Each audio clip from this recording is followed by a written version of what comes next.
dark, disturbing side of the nursery rhyme.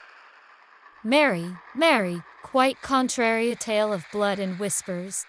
The bells tolled in the thick, choking fog of London's night.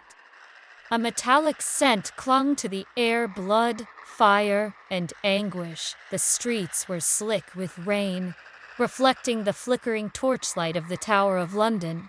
Beneath the looming shadows, women in tattered garments huddled together, whispering a rhyme that had slithered from lips to ears for generations.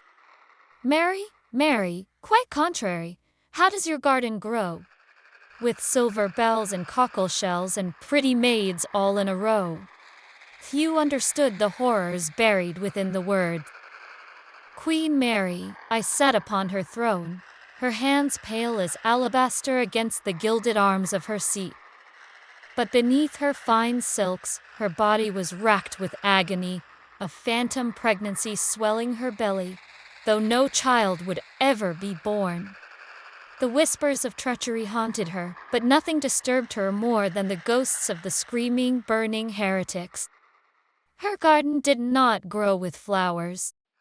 No, it flourished with flames and the screams of the condemned.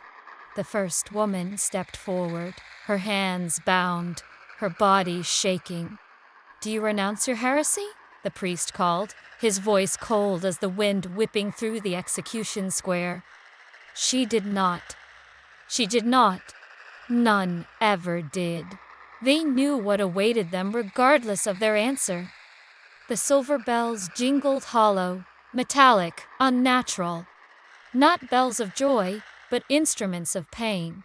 The devices, small and cruel, were affixed to the prisoner's fingers, tightened until bone and tendon screamed in protest.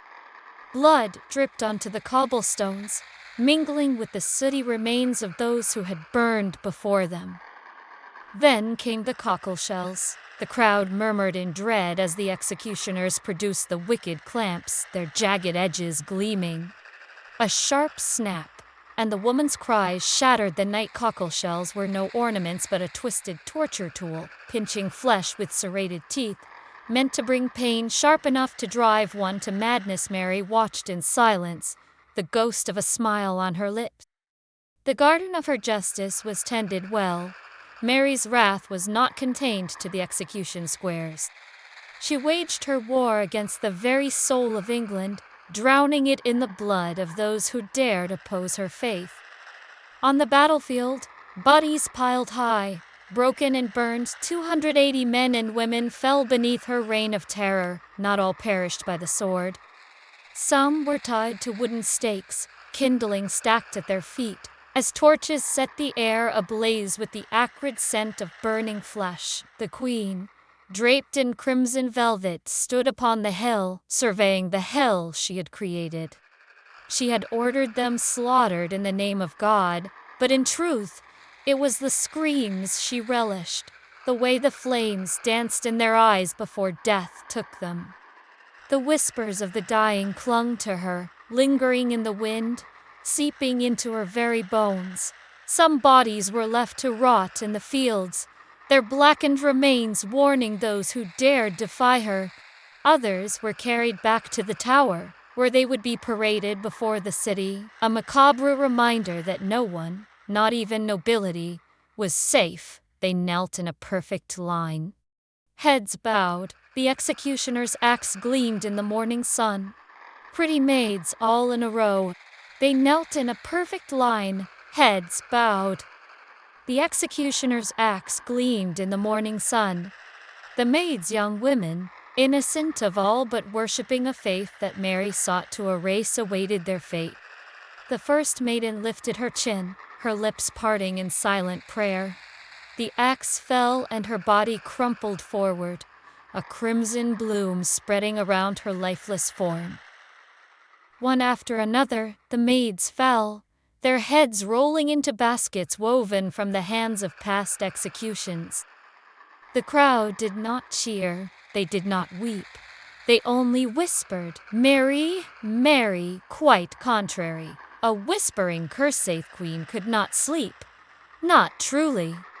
Not ever, At night, when the fires in the hearth dimmed to embers, she heard them, the silver bells tolling in her ears, the scrape of cockle shells against bone, the whispers of the maids, their lips frozen in perpetual screams, swirled through the darkness.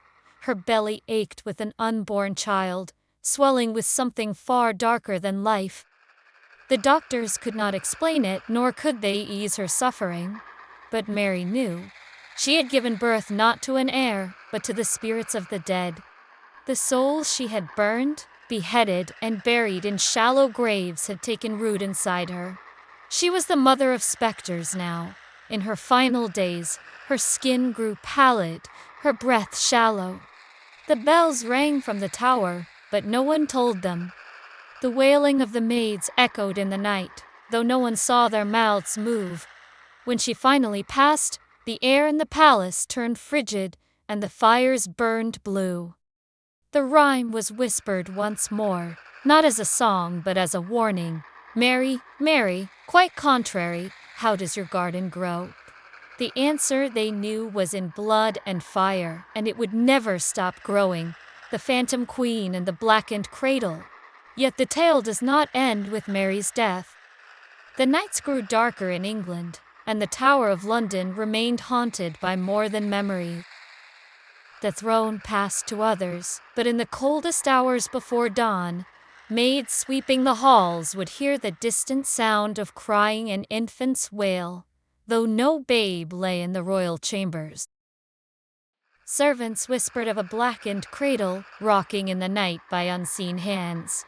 A shadowy figure loomed over it, her face gaunt, her lips moving in an unheard lullaby.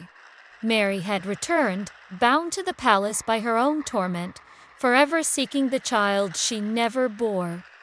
Some nights, the silver bells would ring, though no one dared to touch them. And if one listened too closely, they would hear the sound of the garden still growing, the rustle of silk, the scrape of metal, and the soft, chilling voices of the pretty maids, all in a row. And so, the garden of Bloody Mary remains, forever watered by the blood of the innocent, tended by the ghosts of the past. The silver bells still chime in the night, and the pretty maids stand in silent rows, waiting, perhaps for you. Thank you for stepping into the darkness with us. If you dare to return, join us every Tuesday and Friday for more tales of terror.